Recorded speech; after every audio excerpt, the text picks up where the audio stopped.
आज हम लोग और क्वेश्चन लगाने वाले हैं। आज का टॉपिक है SSN reasoning MCQ class 10th का चैप्टर 1 एनसीईआरटी बुक साइंस का हम लोग कर रहे हैं क्वेश्चन आंसर। तो इसमें भी ऑप्शन है। तो ऑप्शन ए कब लगेगा? जब एसएसएन और रीजन दोनों सही है और ए जो है वो R is the correct explanation of A. एसएसएन का आर करेक्ट एक्सप्लेनेशन है तब ए और आर दोनों ट्रू है, बट आर जो है ए का करेक्ट एक्सप्लेनेशन नहीं है तो बी लगाएंगे। ए ट्रू है, बी फॉल्स है, ए ट्रू है और आर फॉल्स है तो सी, ए फॉल्स है आर ट्रू है तो डी। चलिए 47 क्वेश्चन नंबर 46 तक हम लोग कर किए हुए थे, तो आज 47 करते हैं। जो बच्चे पार्ट 1 नहीं देखे तो वो पार्ट 1 देख के फिर पार्ट 2 को देखेंगे। ये चैप्टर कौन सा है? Chemical reactions and equations. Chemical reaction and equations, ठीक है, ये चैप्टर है। सबसे पहले यहाँ देखते हैं क्या कि ये केमिकल इक्वेशंस बैलेंस है या फिर नहीं है। 6 2 12 कार्बन, यहाँ पे 4 कार्बन हो रहा है, ठीक। तो यहीं पे ये जो एसर्शन है ये क्या है? पूरी तरह से फॉल्स है। एज फॉल्स, तो एज फॉल्स डी नंबर में हो रहा है ना, ठीक है। और साथ में ये देख लेते हैं in a balanced chemical equation में total number of atoms each element equal to the, तो law of conservation of mass के अनुसार ये सही है, रीजन सही है और एसर्शन गलत है। तो कौन सा ऑप्शन हो जाएगा? A is false, R is true, तो ऑप्शन नंबर डी इसका करेक्ट ऑप्शन होगा। फिर आगे बात करते हैं 48 में। एसर्शन में है CaCO3 जो है ये टूट करके CaO प्लस CO2 बना रहा है, ये स्टेटमेंट सही है। ये कौन सा स्टेटमेंट है? Thermal decomposition reaction, photochemical decomposition occurs in the presence of, photo जब भी वर्ड आ जाए तो मतलब सनलाइट में होगा।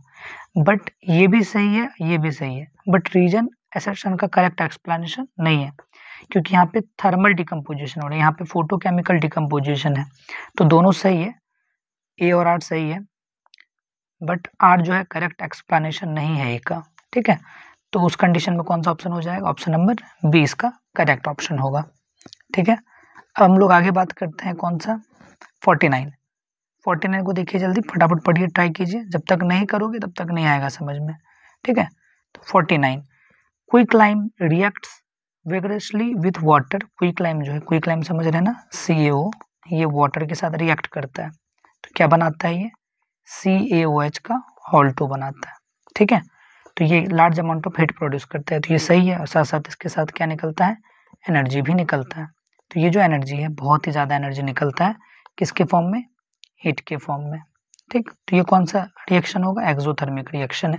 The above chemical reaction is exothermic, और ऊपर वाला जो केमिकल रिएक्शन है वो एक्सोथर्मिक है, तो ये सही है गलत है? तो एसर्शन और रीजन दोनों सही है और रीजन करेक्ट एक्सप्लेनेशन कर रहा है एसर्शन का, तो ऑप्शन नंबर क्या हो जाएगा? ए इसका करेक्ट ऑप्शन होगा। 50 में photosynthesis is considered as an endothermic reaction. Photosynthesis जो होता है एक एंडोथर्मिक रिएक्शन है या नहीं है, ये बताना है। Energy gets release in the process of photosynthesis. पहला बात, फोटोसिंथेसिस एक एंडोथर्मिक रिएक्शन है क्योंकि इसके अंदर एनर्जी रिलीज नहीं होता है फोटोसिंथेसिस के अंदर में। बेसिकली यहाँ पे क्या होता है? एनर्जी गेन होता है यहाँ पे, है ना। एनर्जी को हम लोग गेन करते हैं। कौन सा एनर्जी को गेन करते हैं? सनलाइट एनर्जी को गेन करते हैं। सनलाइट एनर्जी को इसके अंदर गेन किया जाता है। कौन करता है गेन? तो प्लांट करता है ना। तो सनलाइट एनर्जी को ट्रैप करता है किस फॉर्म में? केमिकल एनर्जी के फॉर्म में या फोटोन एनर्जी के फॉर्म में उसको ट्रैप। फोटोन एनर्जी, सनलाइट में कौन सी एनर्जी रहती है? Photon energy. उस फोटोन एनर्जी को केमिकल एनर्जी के फॉर्म में कन्वर्ट करता है। कौन करता है सर? क्लोरोफिल करता है, ठीक है। तो क्लोरोफिल ट्रैप करने का काम करता है फोटोसिंथेसिस में जो भी एनर्जी है, तो वो एनर्जी लिया, तो एनर्जी लेने का मतलब एंडोथर्मिक रिएक्शन है। अब एंडोथर्मिक रिएक्शन में एनर्जी को एब्जॉर्व किया जाता है, तो energy gets released during the photosynthesis. ये स्टेटमेंट तो कंप्लीटली फॉल्स हो जाएगा, ये वाला क्या हो गया? ट्रू। मतलब क्या हुआ? A is true, R is false. तो A is true, R is false किस में होता था? तो हम लोग किस में करते थे? A is true, R is false, A is true, R is false. तो A is true, R is false मतलब सी नंबर ऑप्शन हो जाएगा इसका, ठीक है। 50 का सी नंबर ऑप्शन। चलिए फिर आगे है, ये देखिए Fe और Al है, तो Al अधिक रिएक्टिव है Fe से, तो Al क्या करेगा? Fe को रिप्लेस कर देगा, तो Al2O3 और Fe बनाएगा, तो रिएक्शन तो एसर्शन तो सही है, ठीक है। तो ये डिस्प्लेसमेंट रिएक्शन का एग्जाम्पल है, ये भी सही है। Aluminium being more reactive than iron, iron से ज़्यादा रिएक्टिव है एल्युमिनियम, तो मतलब एसर्शन भी सही है, रीजन भी सही है, रीजन करेक्ट एक्सप्लेनेशन कर रहा है एसर्शन का, ठीक है, ये दोनों सही, तो ऑप्शन नंबर क्या हो जाएगा इसका, एक करेक्ट ऑप्शन होगा। फिर 52 है reaction becomes silver nitrate and potassium chloride is an precipitation reaction, तो ये जो है प्रेसिपिटेशन रिएक्शन है या नहीं है ये पता करना है। तो अब अभी हम लोग करके देखते हैं। तो सिल्वर नाइट्रेट का क्या होता है AgNO3 प्लस पोटेशियम क्लोराइड का KCl, तो ये दोनों कन्वर्ट हो गया, तो क्या बन जाता है यहाँ पे AgCl प्लस KNO3, और यहाँ पे क्या बनता है reaction between silver nitrate and potassium chloride, तो यहाँ AgCl का यहाँ पे क्या बनता है प्रेसिपिटेट बनता है। अब AgCl का जो प्रेसिपिटेट बना तो ये प्रेसिपिटेशन रिएक्शन होगा, तो ये सही है। Precipitation reaction produce insoluble salt, ये भी सही है कि इनसॉल्युबल साल्ट में प्रेसिपिटेशन रिएक्शन बनता है, मतलब रीजन जो है करेक्ट एक्सप्लेनेशन कर रहा है असर्शन का, और साथ ही साथ असर्शन और रीजन दोनों ही सही है, तो ऑप्शन नंबर ए इसका करेक्ट ऑप्शन हो जाएगा। 53 में assertion is the follow, assertion में दिया हुआ है CuO प्लस Zn, तो Cu को क्या करेगा Zn रिप्लेस कर देगा, क्योंकि Zn is more reactive than Cu, तो ZnO प्लस Cu बनाएगा, तो Zn इज गेटिंग ऑक्सीडाइज, मतलब Zn क्या है बाद में ऑक्सीजन ले रहा है, तो यानी ऑक्सीडाइज हो रहा है, कॉपर ऑक्साइड रिड्यूस हो रहा है, ये भी सही है, यानी असर्शन सही है। और रिएक्शन में the process in which oxygen is added to substance is called oxidation, where oxygen is remove from the substance is called reduction, तो रीजन भी सही है, तो रीजन जो है करेक्ट एक्सप्लेनेशन भी करा है असर्शन का, तो कौन सा ऑप्शन हो जाएगा 53 का ए नंबर ऑप्शन जो था। फिर 54 में assertion corrosion involves the damage और डिटोरिएशन ऑफ मेटल कंपोनेंट का क्षय या फिर डैमेज करता है असर्शन, तो बिल्कुल सही। असर्शन में तो मतलब कोरोजन में तो बेसिकली जो मेटल होता है, कोरोजन में तो जंग लगना है ना, रस्टिंग, कोरोजन में क्या होता है बेसिकली वो खत्म होता है, लॉस होता जाता है, द रिडक्शन नहीं होता है यहाँ पे क्या होता है ऑक्सीडेशन होता है, तो ये स्टेटमेंट गलत है और ये वाला स्टेटमेंट सही है, तो A is true R is false, कौन सा ऑप्शन था सी नंबर ऑप्शन। अब आ जाते हैं थोड़ा सा केस बेस्ड स्टडी के अंदर में। केस बेस्ड स्टडी में हम लोग और सभी क्वेश्चंस करेंगे इसके अंदर में, और करीब 7 से 8 क्वेश्चंस है जो कि हमको इसमें करवाना है चैप्टर 1 से, बट अभी पहले एक सीरीज कंप्लीट करिए, उसका दूसरा सीरीज जो आएगा पूरा केस बेस्ड स्टडी का ही आएगा। सबसे पहले क्वेश्चंस को पढ़ो अच्छे से, क्या दिया हुआ है, chemical reaction involve the breaking and making of bonds between atoms to produces new substance. Chemical reactions क्या होता है कि एक ऐसा फेनामेना होता है जिसमें कि बहुत सारे एटम्स के बीच में कभी बॉन्ड बनता है और टूटता है। ड्यूरिंग अ केमिकल रिएक्शन के दौरान atoms of one element do not change into those of another element, तो ये एटम जो एक एलिमेंट का, जैसे एल्युमिनियम है, एल्युमिनियम जो है वो फिर ब्रोमीन में चेंज नहीं हो जाएगा, एल्युमिनियम का एटम है तो एल्युमिनियम का ही एटम रहेगा, बट कंपाउंड चेंज होता जाएगा। Not do atom disappear from the mixture, और ना ही एटम जो होता है डिसअपियर होता है या फिर कहीं पे भी खुद अपियर हो जाएगा, ऐसा कुछ नहीं होता है। These are certain types of reaction, यहाँ पे कुछ रिएक्शंस हैं।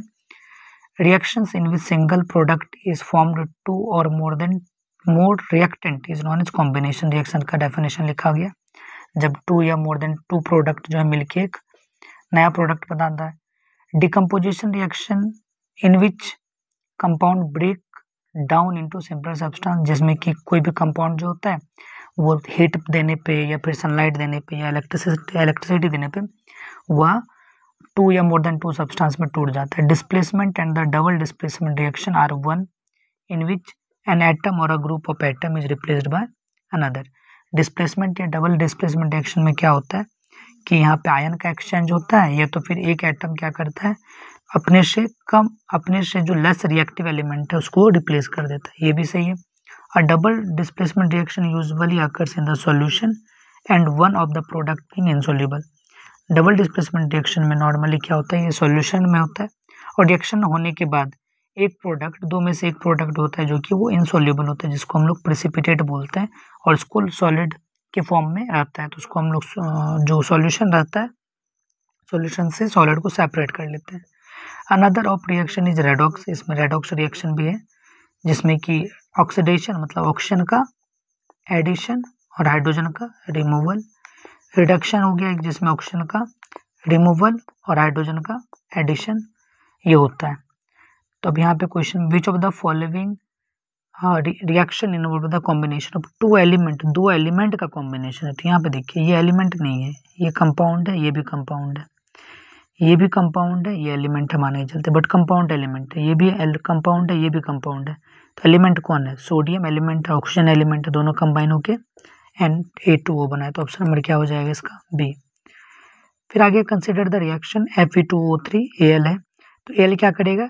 Fe2O3 को रिप्लेस कर देगा, तो Al2O3 प्लस Fe बनाएगा। तो ये किस टाइप का रिएक्शन है? तो ये कौन से टाइप का रिएक्शन होगा? सिंपल डिस्प्लेसमेंट रिएक्शन होगा ये। Mg प्लस Cu, तो Mg क्या किया? वो ऑक्सीजन ले लिया, ऑक्सीजन का ज्ञान हुआ इसको, तो मतलब यहाँ पे क्या हो रहा है? ऑक्सीडेशन हो रहा है, ठीक है। CuO है, ये Cu, तो यहाँ पे क्या हो रहा है? रिडक्शन हो रहा है, ठीक। तो एक ऑक्सीडेशन भी हो रहा है, रिडक्शन भी हो रहा है, दोनों प्रोसेस को क्या बोलते हैं हम लोग?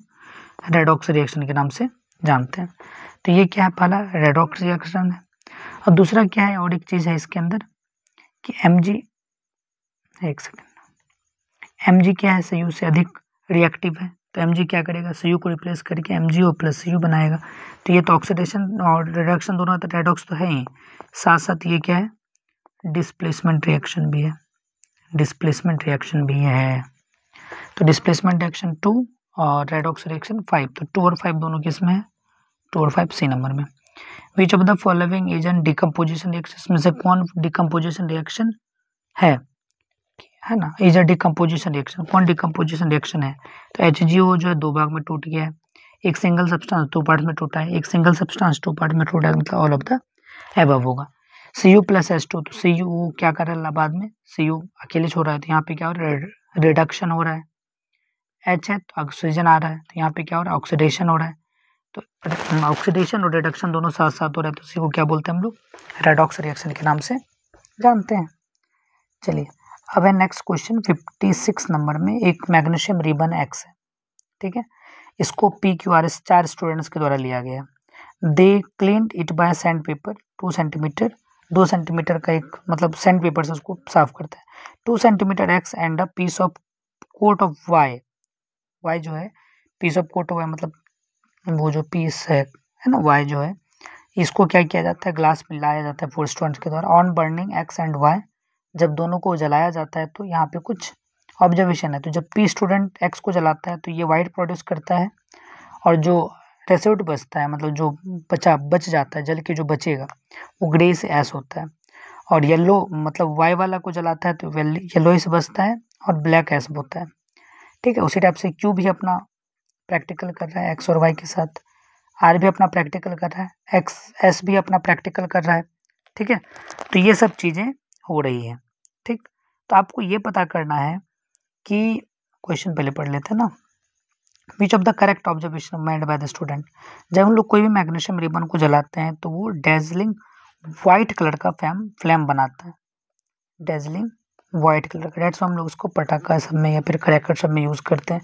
तो डेजलिंग वाला यहाँ भी है डेजलिंग, यहाँ भी है डेजलिंग, और इधर तो नहीं होगा, ये भी नहीं होगा, ये भी नहीं होगा। तो मतलब क्या हुआ कि R और S में तो नहीं होगा, होगा तो कोई दो ऑप्शन में P या तो फिर Q।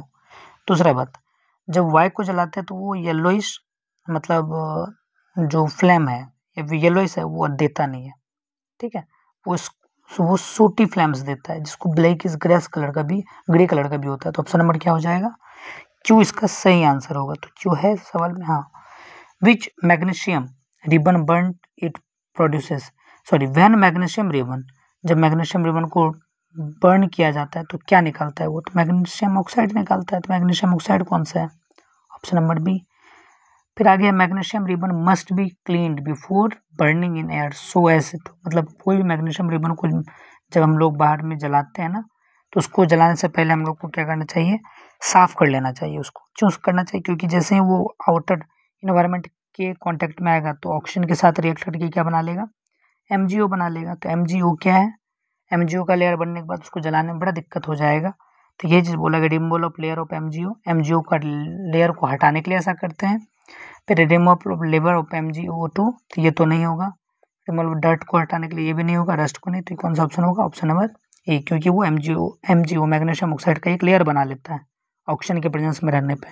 डेट्स वाई क्या होता है कि वहाँ पे प्रॉब्लम हो जाता है जलाने में उसको, तो इसलिए वहाँ पे रगड़ दिया जाता है ताकि MgO का जो लेयर है वो खत्म हो जाए और नेट जो मैग्नीशियम है वो बचे। और इसमें कौन सा रिएक्शन हुआ है, तो इसमें कौन सा रिएक्शन हुआ है, कॉम्बिनेशन रिएक्शन हुआ है, क्योंकि दो सब्सटेंस Mg प्लस O2, तो ये क्या बना है, MgO। तो MgO बना है, तो ये दो सब्सटेंस मिलके एक सिंगल सब्सटेंस बना है, तो कॉम्बिनेशन रिएक्शन।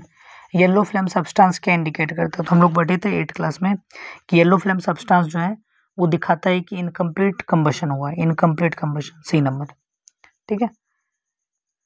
चलिए ये सब तो वो कोरोजन के बारे में पढ़ लीजिएगा आप लोग, और ये ऑक्सीडेशन के बारे में है, फिर मेटल जो है कैसे ख़त्म हो रहा है पूरी तरह से, ठीक है।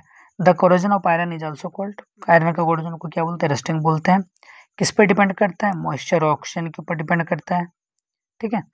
और मॉइस्चर, ऑक्सीजन, कार्बन डाइऑक्साइड और वाटर, हीट एंड एसिड, सब के ऊपर डिपेंड करता है। ऑल ऑफ द अबव हो जाएगा इसका, है ना, ऑल ऑफ द अबव हो जाएगा। फिर the black coating of silver, silver के ऊपर में जो ब्लैक कलर का जंग लगता है वो बेसिकली क्या होता है, H2S होता है, हाइड्रोजन सल्फाइड होता है, यानी option number C. Rusting process is a type of in which reaction, rusting process एक टाइप है, किस रिएक्शन का टाइप है ये रस्टिंग प्रोसेस, तो अब दिमाग लगा लीजिए रस्टिंग प्रोसेस किस रिएक्शन का टाइम है, ठीक है। बताया तो गया ही है, फिर भी दिमाग लगाओ कि रस्टिंग प्रोसेस किस रिएक्शन का टाइप है। तो रस्टिंग प्रोसेस में क्या होता है, ऑक्सीजन आके इसके साथ ऐड होता है, तो अगर ऑक्सीजन इसके साथ ऐड हो रहा हो तो ऑक्सीजन का ज्ञान हो रहा है, अगर ऑक्सीजन का ज्ञान होगा तो कौन सा रिएक्शन होगा, वो redox reaction. Which of the following method is not used for the prevention of corrosion of metal, इसमें से कौन सा ऐसा स्टेटमेंट है जो कि कोरोजन ऑफ मेटल्स को जंग लगने से बचाने के लिए वो मेथड नहीं लाते हैं। पेंटिंग तो करते ही हैं, करते हैं, गैल्वेनाइजेशन भी करते हैं, इलेक्ट्रोप्लेटिंग भी करते हैं, तो यूज़ नहीं करते हैं कि एंटीऑक्सीडेंट का। एंटीऑक्सीडेंट कहाँ पे यूज़ किया जाता है, रेंसिड सब्सटेंस में, अगर कोई खाने वाला सामान खराब हो जाए या बदबू करने लगे, बदबू करने से पहले उसको लंबे समय तक बचाने के लिए हम लोग एंटीऑक्सीडेंट का यूज़ करते हैं। तो इंडिया में तो पहल चल रहा है रेंसिड वाले को पकड़ने के लिए। Rancid fats and form in a human diet in place such as cooking oil fats, deep fried foods and some ethnic foods that are purposely made rancid, मतलब कुछ ऐसे फैट वाले या फिर जो ऑयल वाले फूड होते हैं वो इसलिए बनाए गए हैं क्योंकि ताकि आपको रेंसिडिटी हो, ठीक है। However any fat given to the right condition, अगर हम फैट अपने बॉडी में स्टोर अगर करते हैं ऑयल या फैट, ठीक है, एक प्रॉपर वे में करते हैं तो ये बहुत अच्छा है, ठीक है। लेकिन अगर हम प्रॉपर वे में नहीं करते हैं, प्रॉपर वे में मतलब क्या है कि जितना हम बॉडी में रिक्वायरमेंट उससे अगर बहुत ज़्यादा करेंगे तो वो बॉडी को पूरी तरह से हार्म करेगा। वही एक डाटा दिया हुआ 1992 में, group of 45 student children were hospitalize with the vomiting, वही क्या बोलते हैं इसको हम लोग, रेंसिड खाना खाने की वजह से एबनॉर्मल पेन हुआ, डायरिया हो गया, ठीक है। तो ये सब चीज़ें हुई थी 1992 में 45 चिल्ड्रंस के साथ, उन लोगों को हॉस्पिटलाइज करना पड़ा था, ठीक। इन्वेस्टिगेशन टर्न अप टू, जब इन्वेस्टिगेशन हुआ तो पता चला टोटल कितने हैं, 71 ऐसे स्टूडेंट्स हैं जिनके साथ ये प्रॉब्लम हुआ है, और 9 एडल्ट हैं जो कि rancid cream filled with biscuit which the children had found in the street and shared with their families, जो भी वो बिस्किट खाए हैं जो कि बहुत ही ज़्यादा गंदा था, वो बिस्किट खाने से ऐसा प्रॉब्लम हुआ है। मोस्ट ऑफ चिल्ड्रन 0.5 और 2 biscuits and were discharge from the hospital within 24 hour, और बहुत सारे स्टूडेंट्स बहुत सारे चिल्ड्रन जो आधा बिस्किट या 2 बिस्किट खाए थे उसको 24 आवर के अंदर में ही डिस्चार्ज कर दिया गया हॉस्पिटल से। वन गर्ल एक लड़की जो है 12 बिस्किट खा ली थी, जिस वजह से उसको हॉस्पिटल में 7 दिन और रुकना पड़ा। All the hospitalized children were treated successfully, और सभी हॉस्पिटलाइज चिल्ड्रन का ट्रीट बहुत ही अच्छे से चला। The research decided that the cause of illness was the oxidative rancidity of cream inside the biscuit, और रिसर्च बताता है क्या कि ये इतना ज़्यादा रेंसिड होने का मतलब है कि उस बिस्किट जो था, बिस्किट के अंदर जो क्रीम था वो क्रीम बहुत दिनों का था, रेंसिड हो गया था वो, ठीक है। क्यों होता है, क्योंकि एंटीऑक्सीडेंट का यूज़ तो किया नहीं उतना ज़्यादा, ठीक है, तो वहाँ पे फिर वो खराब होता चला गया। तो which of the following food item becomes oxidized if placed not for a, मतलब अगर हम उसको लंबे समय तक नहीं रखते हैं, मतलब लंबे समय तक उसको खोल के रखते हैं, तो कौन सा इसमें सब्सटेंस है जो कि वो जल्दी बहुत ज़्यादा महकने लगेगा, तो वो बिस्किट है, और सबके कंपैरिजन में।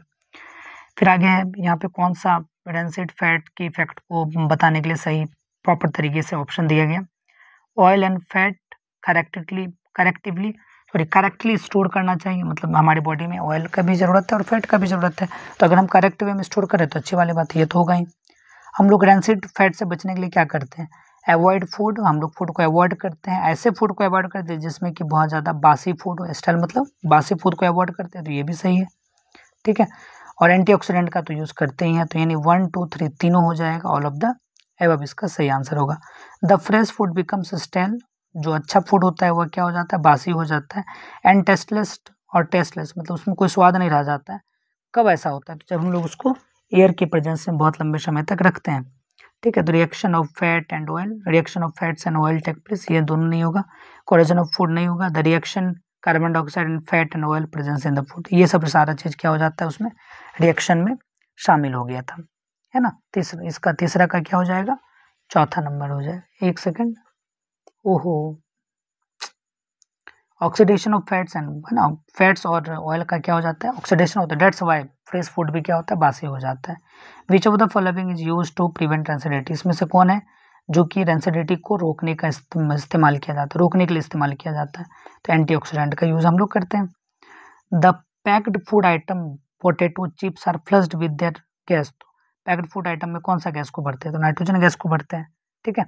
तो आज ज़्यादा लंबा वीडियो नहीं रहा इसमें, एसेसन ओरिजिन था और साथ में केस बेस्ड स्टडी कुछ क्वेश्चन छूटा हुआ था, तो ये चैप्टर 1 का ही एक पार्ट है, तो हम लोग अगले दिन देखेंगे कौन सा, acid, base and salt. Please सभी पढ़ के आओगे अच्छे से, पहले से ही लर्न करके आना, ताकि यहाँ पे पढ़ने में या फिर क्वेश्चन प्रैक्टिस करने में बहुत ही ज़्यादा आसानी हो। तब तक के लिए बाय।